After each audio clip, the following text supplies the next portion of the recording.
I'm in the New King James Bible. My mom gave me this Bible. I read the whole entire Bible. I love reading the Bible. Just to prove there's no contradictions. The Bible is the most important tool as a Christian. Basic instructions before leaving Earth. I read on my break. I read as much as I can because I know time is short on this earth. And when Judgment Day comes, God's going to ask, what did you do for me? Did you help lead people to the Lord? Did you give me praises every day? Did you read this book that's been around for 10,000 years for a reason? Not to just be put on the shelf. It's for you to read it. It's the most important tool as a Christian. It's even broke down for you the history, the chronological Bible, of course. And then you got your prophecy books, the prophets. And then you got your Gospels for salvation. And you got your epistles for the Christians.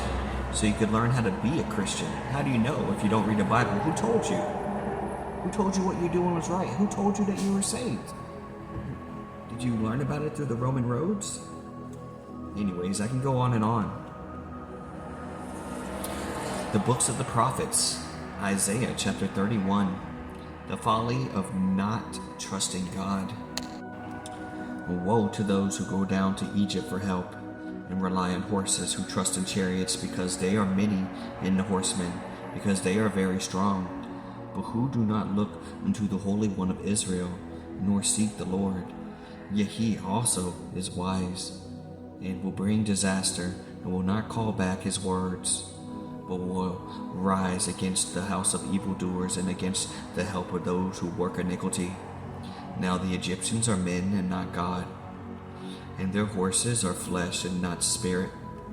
When the Lord stretches out his hand, both he who helps will fall, and he who is helped will fall down. They all will perish together. God will deliver Jerusalem. Chapter 31, verse 4. For thus the Lord has spoken to me. As a lion roars, and as a young lion over his prey, when a multitude of shepherds is summoned against him, he will not be afraid of their voice, nor be disturbed by their noise. So the Lord of hosts will come down to fight for Mount Zion and for its hill. Like birds flying about, so will the Lord of hosts defend Jerusalem.